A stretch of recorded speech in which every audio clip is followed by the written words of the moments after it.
Hello guys, Dan here from Dan's Tech, and today's video guys I'm going to be bringing you my new Q&A video. This one is going to be based off all the questions that you guys send via email, so it's either daniel@cliff@outlook.com or daniel@dans-tech.com. There we are. If you're wondering, my website is live.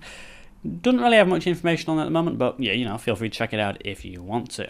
So yeah, this Q&A is going to be questions via the emails, and we'll say if you guys are sending questions via the emails, just keep them pretty brief, because I will, kind of skip out the long ones, because I'm not, really prepared to, read out the full question and then just give you like a few word answer, because to me, that's not really worth it, and I really can't be asked to be reading a full fucking paragraph when you could have asked it in just a sentence. Yes, one thing you find in life, if you send massive emails to companies or people, they'll just ignore you, because they also cannot be bothered to read the really lengthy emails. And now, first question is from Jordan Tryhorn. Hey Dan, I watch a lot of your videos and find a lot of them very useful, but recently I've been having some issues with my GTX 960 card. For some reason the fans won't turn on even when it gets hot. Last night I was getting temperatures of around 90 degrees. I was slightly worried, so I turned off my PC for the night, and now I'm kind of worried about doing any gaming on it because I don't want to ruin my card. I've been trying, I've tried using MSI Afterburner and a few other programs to get the fans to spin, but I have no luck and don't know what to do now. I was wondering, I was hoping maybe you could help. Thanks a lot, Jordan. 90 degrees, yeah, it's pretty hot. As far as I'm concerned, 900 series cards, fans do stop spinning when the card is, idle. But you're saying that your fans do not spin, and you have seen temperatures up to 90 degrees. Now, the thermal threshold for 900 series cards is about 97 degrees, so you are cutting it a little bit close there. I will check though, if you're running Afterburner or Precision X, I think, what is Precision X? It's like EVGA. Go into the programs and make sure that you haven't got any kind of custom fan curves turned on, and that you are giving the fans automatic control so the card can control the temps. If I were you, I would run a benchmark in windowed mode and see if the card's fans do turn on, and just make sure they're on automatic. If not, the only really advanced advice I can give you is just to contact your manufacturer, and not manufacturer, the place where you got your card from, sorry, and say that fans are spinning, and I'm pretty sure they'll be able to help you. If they do then direct you to the manufacturer, feel free to contact them. But 9 degrees is hot. I can see why you're getting worried. But if I were you, just try and run a benchmark, see if any of these fans are setting automatic. Because if your card's got two fans, it's really strange for two of them to just stop working. Fans don't usually die. It's usually the GPU that dies before the fans, which is, I suppose it's quite funny, but it's kind of how it is. So I hope that kind of helped. And next question. Next question is from Vincent Chow. Hey, then I'm wondering which is better, a NVIDIA GTX 960 or an AMD Radeon 280 GPU? Personally, I would go with the 960, but in your case, I would say just check out some benchmarks comparing the two cards, and depending on which games you play the most and which ones have the best frame rates to price performance, buy that one. In terms of power efficiency, 960 is going to be better, but typically the 280 might be a little bit faster. I haven't personally kind of done any research into the 280, because I've always recommended the 280X, but just look at some benchmarks, and depending on which one's faster and also the price, choose which one you want. I get loads of these questions, and it's just preference. It really is. It really is preference. So choose which one that you feel is the best one for you. Next question is from Mariam Richard. Hello, after watching your vid on how to build a PC, I decided to do one myself because of my current one is a laptop and it's starting to fall out of the race. Okay. Anyhow, I've been overwhelmed by all the necessary components needed, and after a bit of research, I decided to go with an Intel Core i7 4790K or something GTX 980, Corsair Obsidian 750D full, a modular power supply, some random motherboard, and 8 plus 8 gig memory. The question marks are for things I cannot choose. Asus EVRF, I think that's supposed to say EVGA. Could you send me your opinions, please?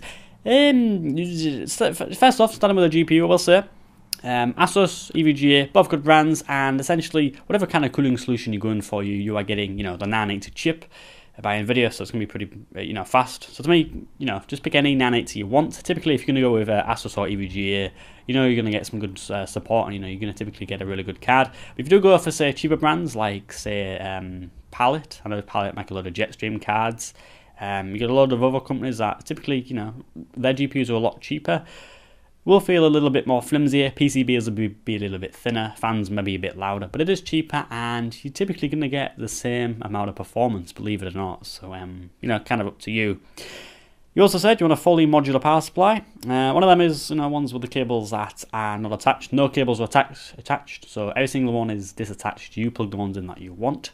I would recommend a Corsair power supply. I personally have an RM850. But if you want to grab something like a Corsair RM650, you can do. I would really recommend the RM series. You know, they are fully modular, flat black cables, and the fan doesn't spin unless you're using about half of the power that GPU can output, so they're all good.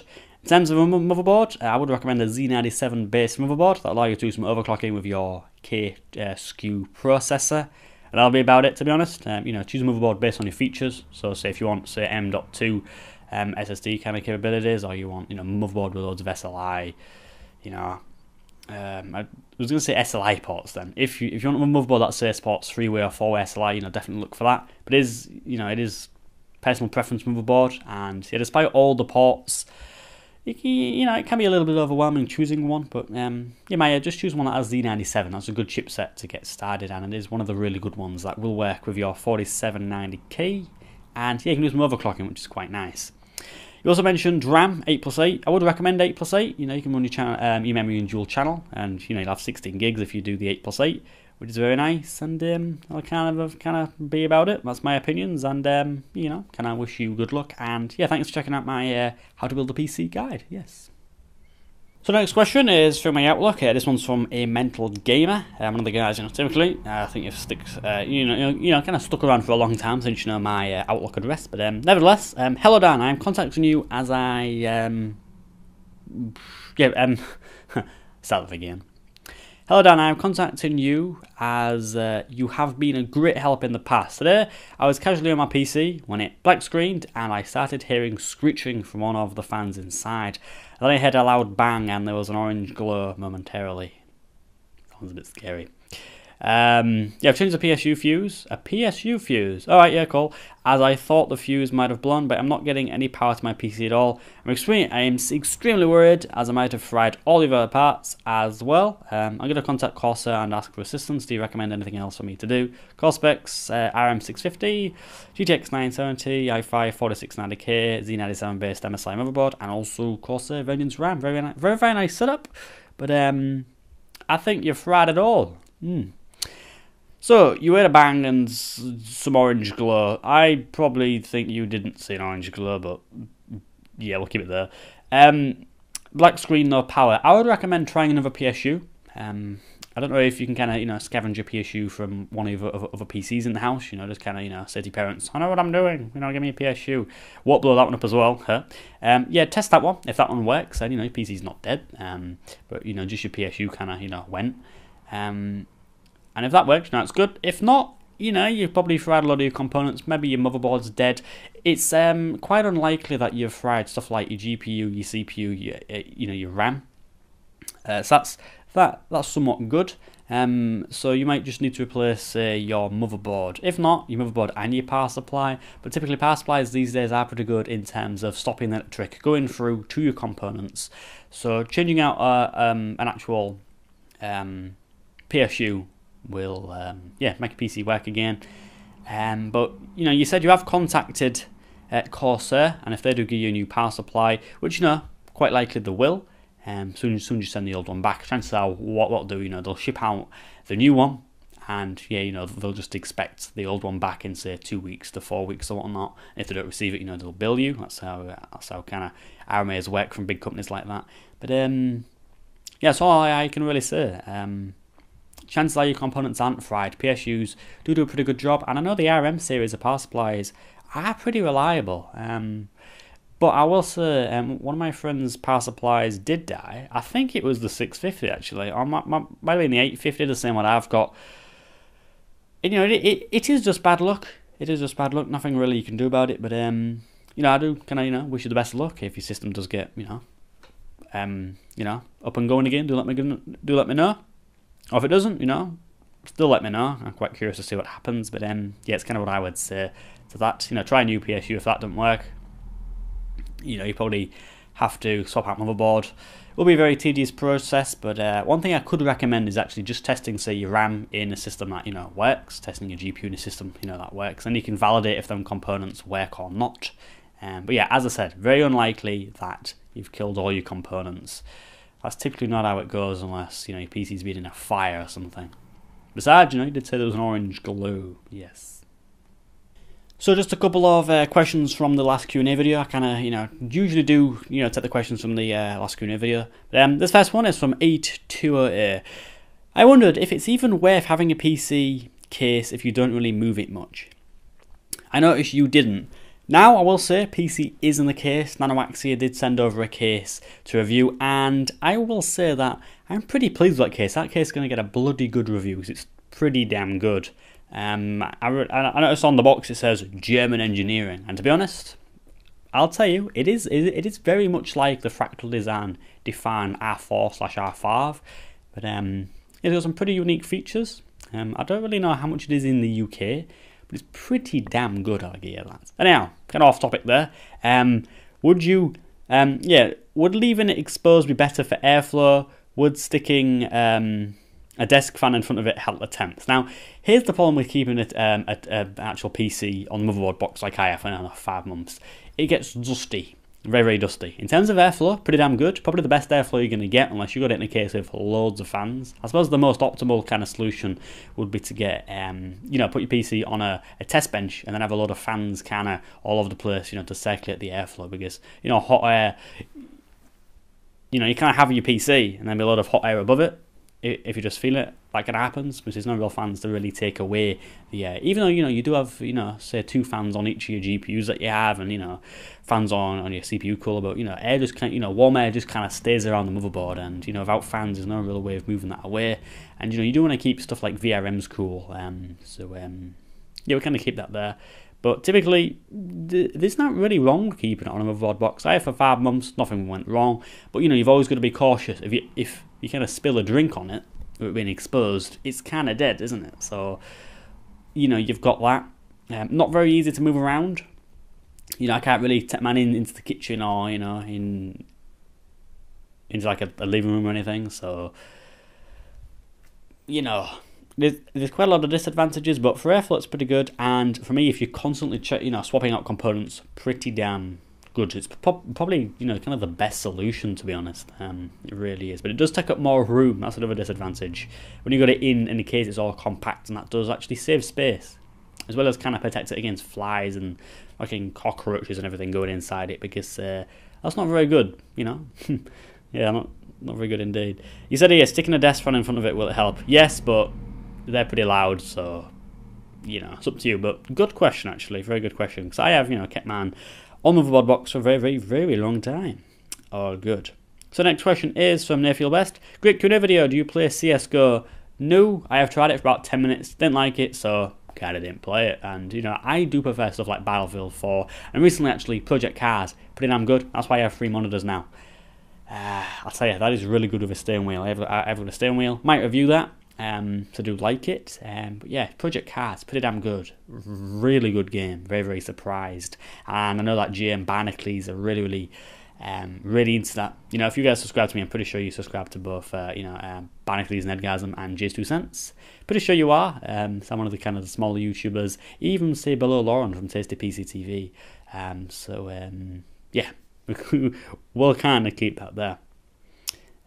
Yes. Next question is from CBJ Gaming.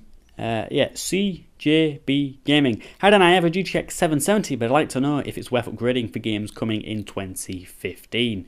So to be honest, a 770. I have 2. Most games don't scale perfectly. I actually might make a video about the scaling in SLI, but I will say that if you have a 770, is it worth upgrading? Probably not until the card really starts to struggle. A 770 is still a pretty good damn card. If I take, a 770 out of my machine, will I really notice? I would, but yeah, I wouldn't really be that bothered. But, I do, I would just do the normal thing, turn a few settings down. But, if you want to upgrade, you can do, kind of upgrade to something worthwhile like the 980. But I believe there is some new cards coming from AMD very, very soon. So, just as I said, nothing about that right now. I'll probably edit that out. So next question, this is probably going to be the last one. It's from Cali Raspin. Great video, Dan. Why do you have your computer assembled on your MOBA box? It's been there a long time now. Someone steal all your PC cases. Haha, funny. No. Actually, if I could show you my room, I have about fucking 4 or 5. It's ridiculous. I have loads of cases. But just keep it on the desk. It's quite weird reading that question out now because it's not in a just on top of a motherboard box, so it's been there for so long. But it was just I started changing hardware in and out all the time, and I did test a lot of CPU coolers in a short period of time. So just kept it on top of the motherboard box. And I did actually have a little project going on for quite a bit where I was actually spraying one of my GPUs. You guys might have kind of recognise that from some of my previous videos. Or should I just say some of the latest ones? Just kept it on there because why not? I don't go pouring orange juice all over the motherboard, so it was all good. But as I mentioned, NanoAxia have kind of sent me their Deep Silence 1 Revision B case, and pretty fucking good. So decided to put it in there. Have 3 monitors on the desk in time for Project Cars, and it's kind of in the case now, and no one did steal my PC cases. And to be honest, if people stole my PC cases, I wouldn't even be bothered because I've got so many. But kind of keep that there. That's going to kind of conclude. I think I'm kind of waffling on. I think I've kind of answered a lot of questions. But if ever do, guys, I will just say thank you very much for watching. If you kind of watched this far, comments in the comment section. Next Q&A is probably going to be the ones that are come from your guys' comments. And that's gonna kind of be about it.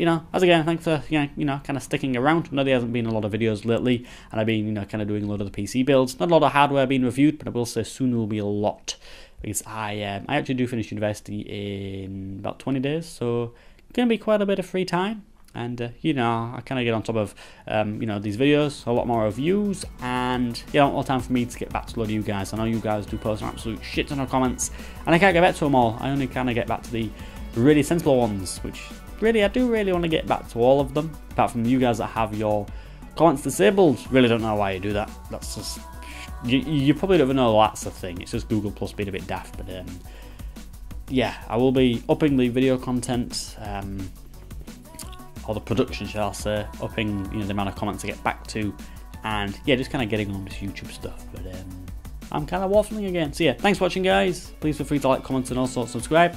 And I'll see you guys in my next video. Goodbye.